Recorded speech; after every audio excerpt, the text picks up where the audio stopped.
మహాత్మా గాంధీ జాతీయ గ్రామీణ ఉపాధి హామీ పథకం కింద గ్రామ పంచాయతీలు గ్రామ సభలు రాష్ట్రమంతటా నిర్వహించడం జరిగింది. కాకినాడ జిల్లా పిఠాపురం నియోజకవర్గంలో గల గ్రామ పంచాయతీల్లో ఈరోజు గ్రామ సభలకు ప్రజలు ప్రతి చోట అధిక సంఖ్యలో హాజరై వారి సమస్యలు చెప్పారు. మరిన్ని వివరాలను మా ప్రతినిధి సూర్య అందిస్తారు.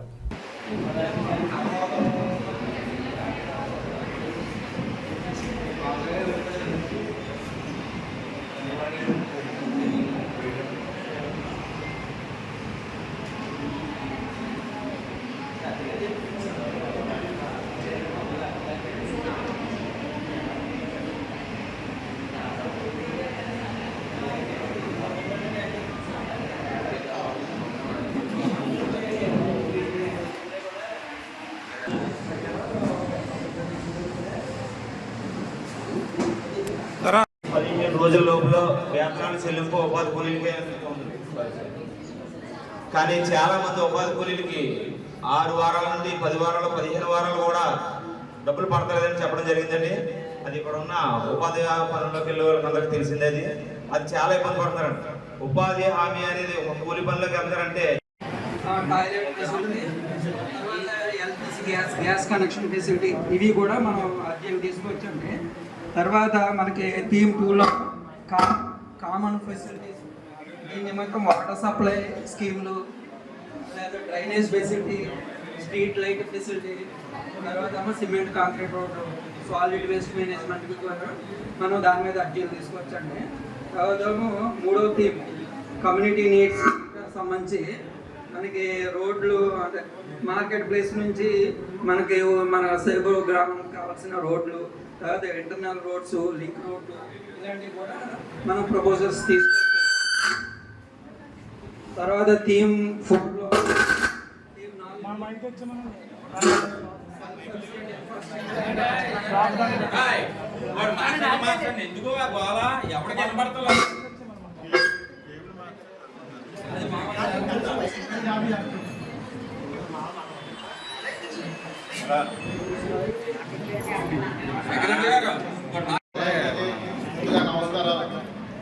ఈరోజు ముందుగా మనం ఒకరికి కృతజ్ఞతలు చెప్పుకోవాలి. అది ఎవరంటే పంచాయతీ శాఖ మంత్రి వర్యులు మన కొణిదెల పవన్ కళ్యాణ్ గారు. ఎందుకంటే ఈరోజు గ్రామంలో చాలా అభివృద్ధి పనులు జరగాలంటే మనకి ఒక ఆలోచన ఉంటే సరిపోదు, అది అమలు చేయగలిగే సత్తా ఉండాలి. అది ఎవరికైనా ఉందా అంటే ఈరోజు పవన్ కళ్యాణ్ గారు. ఎందుకంటే గ్రామం నుంచే మొదలవ్వాలి అభివృద్ధి అన్న తెలిసిన వ్యక్తుల్లో మన కళ్యాణ్ గారు. ఆయన ఆచరణలో చేసి చూపించారు ఈ రోజున. అది ఎందుకంటే జాతీయ గ్రామీణ ఉపాధి హామీ పథకంలో భాగంగా ఈరోజు రాష్ట్రం అంతా కూడా గ్రామ సభలు నిర్వహించడం జరుగుతుంది. అలాగే జనసేన అధినేత పవన్ కళ్యాణ్ అన్నమయ్య జిల్లాలో మైసూరాపల్లి గ్రామంలో కూడా ఈరోజు జాతీయ గ్రామీణ ఉపాధి పథకం కింద గ్రామ సభలు మొదలుపెట్టారు. ఇక్కడ పిఠాపురం నియోజకవర్గంలో చేబ్రోలు గ్రామంలో ఈరోజు గ్రామ సభ నిర్వహించడం జరిగింది. దాని నిమిత్తం ఇక్కడ జనసేన నాయకులు ఉన్నారు, కూటమి సభ్యులు, సర్పంచ్ గట్ట ఉన్నారు. వారిని అడిగి అసలు ఈ గ్రామ సభల వల్ల నిర్వహణపై అసలు ఉపయోగం ఉందా, గ్రామ సభలు నిర్వహించడం వల్ల గత 5 సంవత్సరాల్లో వైసీపీ ప్రభుత్వం గత 5 సంవత్సరాల్లో ఏ రోజు కూడా గ్రామ సభ నిర్వహించిన దాఖలా పోలేదు. ఒకవేళ తప్పని పరిస్థితిలో గ్రామ సభ నిర్వహించాల్సి వస్తే ఆఫీసులోనే పుస్తకాల్లో రాసిన వరకు మాత్రం పరిమితమై ఉంటాయి. కానీ ఈ రోజు గ్రామ సభలు చాలా ప్రతిష్టాత్మకంగా జరుగుతున్నాయి. విపరీతంగా ప్రజలు గ్రామ సభలు హాజరవడము, వాటి అర్జీలు తీసుకురావడం జరుగుతుంది. ఇక్కడ కిషోర్ ఉన్నారు, జనసేన నాయకులు. అసలు ఈ గ్రామ సభల ఉద్దేశం ఏంటి, దీని మీద ఏమన్నా మాట్లాడతారు? కిషోర్తో మాట్లాడదాం. కిషోర్, చెప్పండి. ఈరోజు మహాత్మా గాంధీ జాతీయ గ్రామీణ ఉపాధి హామీ పథకం కింద చాలా ఆర్భాటంగా పవన్ కళ్యాణ్ గారు అన్నమయ్య జిల్లాలో స్టార్ట్ చేశారు. ఈరోజు ఒక పంచాయతీ వ్యవస్థకి ఒక అద్భుతం అని చెప్పుకోవచ్చు. ఎందుకంటే ఎంతవరకు లేని విధంగా ఇప్పటి వరకు ఏ రాష్ట్రంలోని జరగని విధంగా దేశంలోనే మొదటిసారిగా 13,326 గ్రామ పంచాయతీలకు ఒకేసారి గ్రామ సభలు నిర్వహించడం అంటే ఆషామాషి కాదు. అది మనం అనుకున్నా సరే అది అసాధ్యమే. కానీ అసాధ్యాన్ని కూడా సుసాధ్యం చేసి చూపించారు మన పంచాయతీ శాఖ మంత్రివర్యులు డిప్యూటీ సీఎం పవన్ కళ్యాణ్ గారు. గత వైసీపీ ప్రభుత్వంలో జరిగిన గడిచిన 5 సంవత్సరాల్లో కూడా అసలు గ్రామ సభలు అంటే ప్రజలు ఎవరు కూడా ఒక తప్పని పరిస్థితిలో గ్రామ సభలు పెట్టిన అధికారులు ప్రజలు ఎవరు కూడా గ్రామ సభకు వచ్చేవారు కాదు. ఈ రోజు ఇక్కడ చూస్తే తండోపతండాలుగా జనాలు ఇక్కడ గ్రామ సభకు హాజరయ్యారు. ప్రతి ఒక్కరు వాళ్ళ చేతిలో 2, 3 కాగితాలు పట్టుకుని మాకు ఇది లేదు అది లేదు అని అందరూ ప్రతి ఒక్కరు అత్యుత స్థాయికి వచ్చారు. దీన్ని బట్టి మీరు ఎలా ఫీల్ అవుతున్నారు? గతంలో మేము ఎప్పుడు కూడా వినలేదు, చూడలేదండి గ్రామ సభలు. అంటే ఏదో బుక్కులో రాసుకుంటారంట గ్రామ సభలు అంటే అనుకున్నాం తప్ప, ఈ రోజు మన అధ్యక్షులు పవన్ కళ్యాణ్ గారు కూటమి ప్రభుత్వంలో మనకి గ్రామ సభలు నిర్వహించడం చాలా సంతోషంగా ఉంది. ఇది ముఖ్య ఉద్దేశం ఏంటంటే, మన రాష్ట్రానికి దేశానికి గ్రామాలంటే ఒక పట్టుకొమ్మలు లాంటివి. మన గ్రామాలు అభివృద్ధి చెందితేనే మన రాష్ట్రం అన్న దేశం అన్న అభివృద్ధి చెందుతుంది అనే కాన్సెప్ట్ లో మన కూటమి ప్రభుత్వం ఉండడం ఆశించదగ్గ విషయం. వెనకాల చూస్తే ఫ్లెక్సీలు ఉన్నాయి. మన పంచాయతీ మన సాధికారత. ప్రతి కేంద్ర ప్రభుత్వం నుంచి నిధులన్నీ కూడా ప్రజలకు ఉపయోగపడేలాగా ఈరోజు పవన్ కళ్యాణ్ గారు పంచాయతీరాజ్ మినిస్టర్ అయిన తర్వాత, ఉప ముఖ్యమంత్రి అయిన తర్వాత ప్రతిదీ నిధులన్నీ కూడా సెంట్రల్ గవర్నమెంట్ వచ్చి దాని పారదర్శకంగా ప్రజలకు ఉపయోగపడేలా, గ్రామాలకు ఉపయోగపడేలాగా ఈరోజు వాటిలో మార్పులు తీసుకొచ్చి, ఉపాధి పథకం మొత్తంలో మార్పులు తీసుకొచ్చి ప్రజలకు ఏ అవసరం అన్ని కూడా ఈ ఫ్లెక్సీల్లో పెట్టారు. ప్రతి వివరంగా రాసిచ్చారు. ఇలా ఏ ప్రభుత్వంలో ఇప్పటి వరకు ఏ ప్రభుత్వం ఇలా గ్రామ సభ జరపడం కానీ, ఇలా ఫ్లెక్సీలు ఇలా రైతులకు ఉపయోగపడేలా ఉపాధి హామీని చేయడం కానీ జరిగిందంటారా గత ప్రభుత్వంలో? ఇంతవరకు ఎప్పుడు జరగలేదండి. ఉపాధి హామీ పథకం కింద ఇప్పుడు ఈ రోజు వరకు కూడా పవన్ కళ్యాణ్ గారు నిన్న విడుదల చేశారు. 4,500 కోట్లు మనకి రుణాలు అనేవి ఏర్పాటు చేశారు ఉపాధి పనుల నిమిత్తం కోసం. ఈ 4,500 కోట్లు కూడా 54 లక్షల కుటుంబాలకి సుమారుగా ఉపయోగపడుతున్నాయి.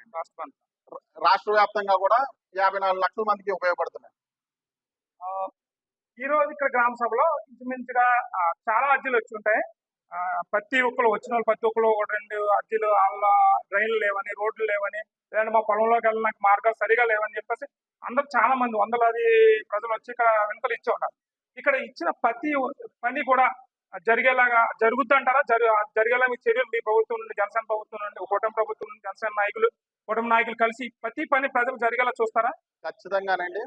అది 100% కూడా జరిగి తీరుతుంది. రైతులు కానీ వాళ్ళ సమస్యలు కానీ ఈ రోజు గ్రామ సభల ద్వారా ఎవరైతే తెలియజేస్తున్నారో వాళ్ళ సమస్యలన్నీ కూడా ఖచ్చితంగా నెరవేరుతాయండి.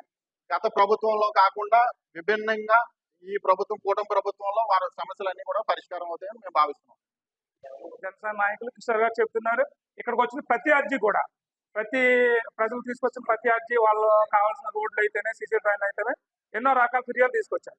ప్రతి ఫిర్యాదుకి కూడా సమస్య పరిష్కరించడం జరుగుతుంది, ఆ పని చేయడం జరుగుతుంది అని చెప్పేసి జనసేన నాయకులు కిషోర్ గారు చెప్తున్నారు. ఇక్కడ గ్రామ సర్పంచ్ దొండపాటి లావతల్లి గారు ఉన్నారు. వారిని అడిగి కొన్ని వివరాలు తెలుసుకుందాం. ఇక్కడ సర్పంచ్ దొండపాటి లావతల్లి ఉన్నారు. వీటిని అడిగి కొన్ని విషయాలు తెలుసుకుందాం. సర్పంచ్ గారు చెప్పండి, ఈ రోజు గ్రామ సభ జరిగింది మీ పంచాయతీ పరిధిలో. మీరు గడిచిన వైసీపీ గవర్నమెంట్ లో సర్పంచ్ గా గెలిచారు. ఈ గడిచిన 3 సంవత్సరాలు మీ పదవి కాలం 3 సంవత్సరాలు పూర్తయింది. ఈ 3 సంవత్సరాల్లో మీకు గత ప్రభుత్వంలో ఏ రకంగా గుర్తింపు ఉంది?